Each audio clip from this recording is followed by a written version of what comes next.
Orleans Saints podcast, presented by Rouse's Markets. You'll hear from players, coaches, broadcasters, and writers that cover the NFL daily. The New Orleans Saints podcast starts right now. Here are your hosts, Erin Summers and Todd Graffagnini. Welcome into the New Orleans Saints podcast presented by Rouse's Markets. Erin Summers here alongside Todd Graffagnini after a tie. Preseason game number 2 against the Jacksonville Jaguars ended 17-17. And it was a pretty interesting game down the stretch and a lot of action in the last 2 minutes. But let's dial it back a little bit. With the start of the game today, it was quarterback Tyler Shough that took first team snaps. No defensive starters except for maybe Isaac Yiadom started at corner. So there was that because of the joint practice against the Rams on Thursday. And then offensively, there were a couple players that would be projected starters that did start. Chris Olave, Rashid Shaheed got their first time on the turf since last season. So it's good to see them back out there running some routes. And all things being said, I think it was a slow start. And then it looked like things got turned around in the second half, which is kind of what we saw from game 1 when Spencer Rattler got the start and then Tyler Shough was the one who was able to get the Saints into the end zone. All right, all of the things that happened, Graf, lots to dissect. Takeaways from game 2. You threw a lot at me, Erin. First of all, we have to say this is the first ever Saints podcast ever conducted at the Fleur-de-Lis in the middle of the Superdome turf. So let's just get that out of the way. It was a little rough in the beginning, no doubt about it. But second half was pretty exciting considering it was a preseason game. And really, we heard Kellen Moore just a little while ago. The Saints felt like they won the game even though it was a tie. But, for Spencer Rattler to go down the field and get the big 20-yard touchdown pass to Dante Pettis and run it in for the 2-point conversion with 21 seconds left. And then to see Jonas Sanker get the pick at the end of the ball game. Was there 1 second left? We'll never know. Would have liked to have seen Charlie Smith, try to kick a 50-yard game winner, but it wasn't to be. But again, something Kellen Moore mentioned after the game was we got to start faster. And it was way too easy for Trevor Lawrence and that Jaguar offense early on in the ball game. The one thing that the Saints really have to figure out is the running game. It's just been a struggle, Erin. It's hard to give, these two quarterbacks that we've seen, Tyler Shough and Spencer Rattler, it's just hard for them if there isn't a consistent running game. And unfortunately, that's been the way it is. The best run that we've had today was Rattler keeping it and tucking it up, and the other one was Kendre Miller, and it was called back for a hold. Mm-hmm. So until there's a type of running game, I just think it's going to continue to be a struggle offensively. But kudos to Rattler for shaking off that interception at the end of the fourth quarter and going on the 82-yard drive. That's 2 weeks in a row we've seen a young quarterback throw a pick and in the very next drive shake himself off, flush it, and go down the field and score a touchdown. So in that aspect, that's really good to see. You got a couple of tough kids back there. And it's going to be a difficult decision for Kellen Moore. I mean, I don't know what the plan's going to be for Denver because he wanted to put Jake Haener in today at the end of the ball game, but there just weren't enough drives total for Haener to get that final drive, and you let Rattler do it. But what do you do next Saturday? You got to figure it out at quarterback. And there's only one preseason. There was 3 practices this week and a preseason game left. I don't know if there are enough reps. Yeah, no, the decision is getting really tough. And Spencer Rattler really tightened things right back up because it seemed like, okay, maybe after last week, Tyler Shough was trending upwards and Spencer had kind of hit a plateau. But no, today Spencer Rattler comes in, throws the pick, but then responds the exact same way we saw Shough do it in game 1.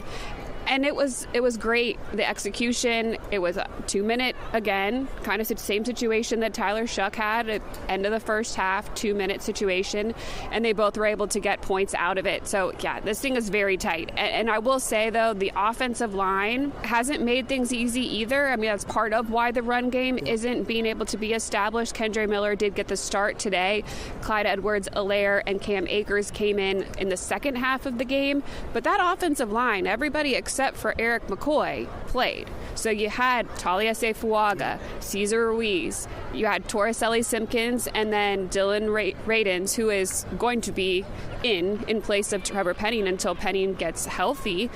And then on the outside, you have your first-round pick here in Kelvin Banks. So yes, a couple players in and out, but a lot of those guys are your starting offensive line. No, it's a bit of a concern. It really is. And again, it is preseason. You still have some opportunities to work out the kinks, but I mean, time's getting short, Erin, so you got to figure it out. You know, another thing I noticed today, too, and this is going back to last week, when the running backs get hit, they're not breaking any tackles. And I think that really, not that they're supposed to break tackles, but sometimes you do. When they get hit, they go down. And that, I think, contributes to why the yards per carry are so low. First of all, there aren't any holes, and when there are holes, they don't break tackles. So it's just kind of a tough combo. I want to go back to the quarterbacks real fast. You mentioned how, Rattler kind of trending up after today. I don't think that Tyler Shuck hurt himself at all today in any sense. First of all, he really didn't have a lot of time to throw the ball. His running game was non-existent. Note he did not turn the ball over. We talked about the turf. How many guys were slipping and sliding around today on the new turf? It was the first time anybody's been on this turf this year. So that the footing was suspect, and then it's just unfortunate. But the one drive that Shuck had, he had a chance to get in the end zone, and he throws a perfect ball to Chris Olave, who's at the 20-yard line, wide open, and Olave dropped it. Now it was Olave's first game since he was injured last year. I get it, but you would have liked to have seen him make that catch and give Shuck a chance to get the ball into the end zone because he was driving the team. So Shuck didn't hurt himself at all today, and I think that's going to keep the competition really, really tight. Yeah, it is. And in that moment, I think I was standing right there on the sideline where Chris Olave missed that catch, and it was almost like he got ahead of himself a little bit, didn't follow the ball in before he was thinking about running, because he did have an open lane to the end zone. That would have been a nice feather in the cap for Shuck on today, had that been able to happen. But you got to go back, and I totally forgot about Velus Jones Jr. because he plays in so many different ways. He is a running back technically, so he did have some good moments. Again, his speed flashed. He played on special teams as well. So he is somebody that I think he's making a case for himself. And after the press conference, you looked at me at one point and said, I think Mason Tipton's making this team, because Mason Tipton flashed all over the place today. He had the biggest catch, obviously helped them in that touchdown drive towards the end of the game. He showed speed, but he also showed his ability to run, the short routes. And that was something that he wanted to work on, is being able to be used in a variety of ways and not just be known as that speed guy. I think today sealed the deal. I mean, again, this is just my opinion, but 6 catches, 100 yards, had that 45-yard bomb from Rattler. Don't forget, he had another chunk play because of a pass interference from Rattler, and that was another 40 yards. Tipton's on the team. I don't think they can deny him at this point. He's just too big of a playmaker, Erin. I think he's capable, even though he's, his stature wouldn't what you consider he's no Larry Fitzgerald out there, but he can run any route in the tree. He's a tough kid.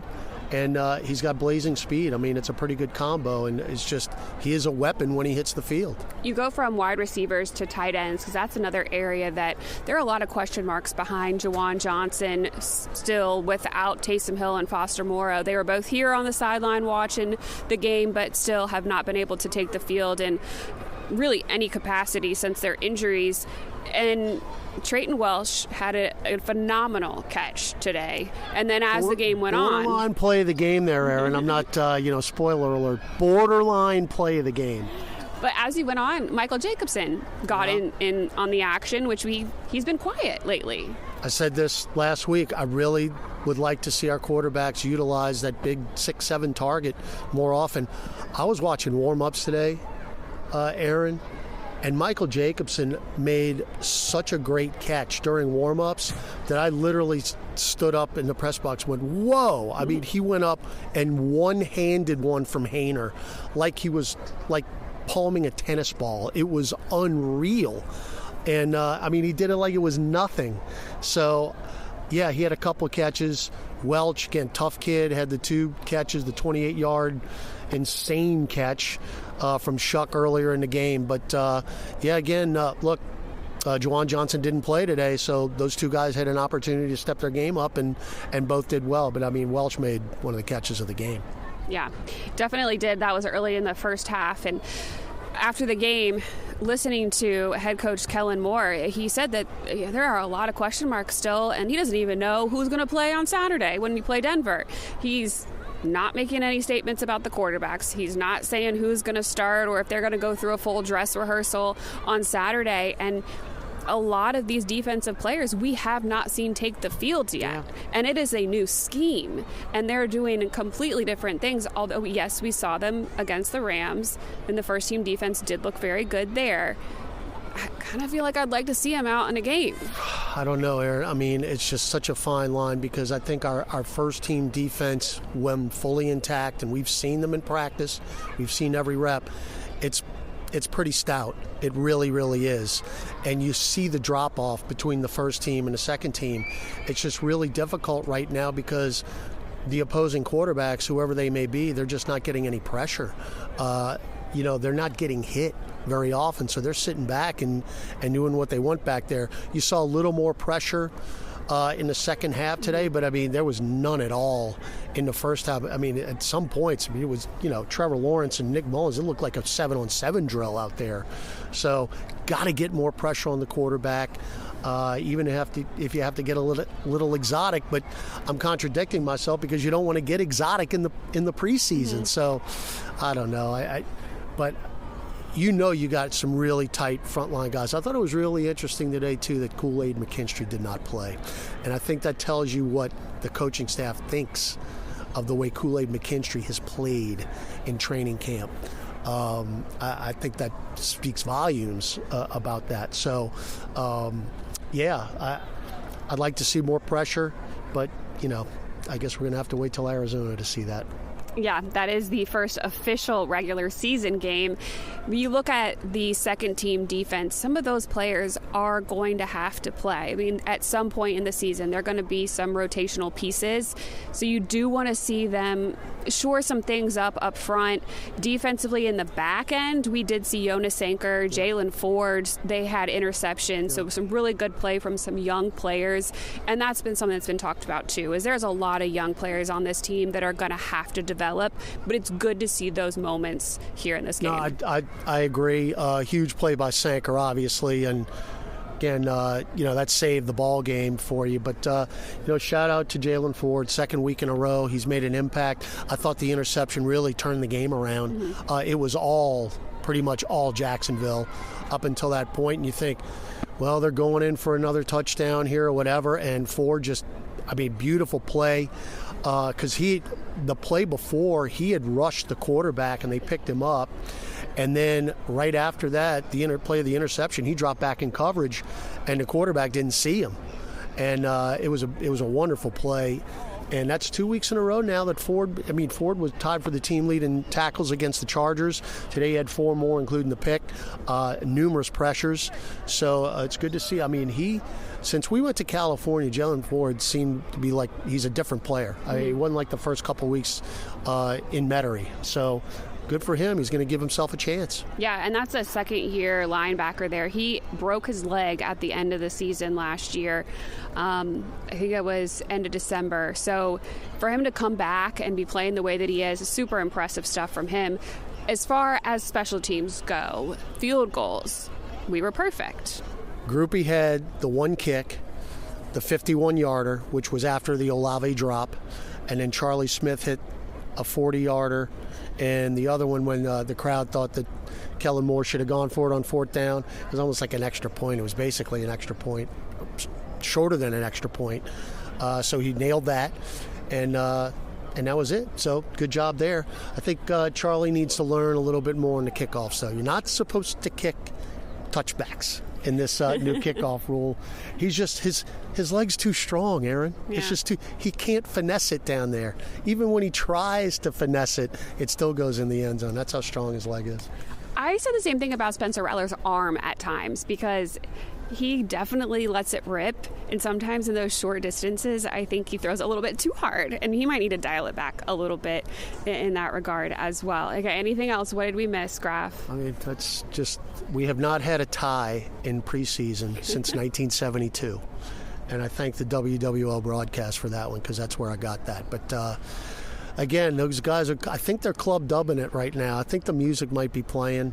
And look, it was just good to be back in the Dome, Erin. I mean, the crowd really got into it at the end of the game, and you saw how excited Kellen Moore was after the touchdown and the 2-point conversion.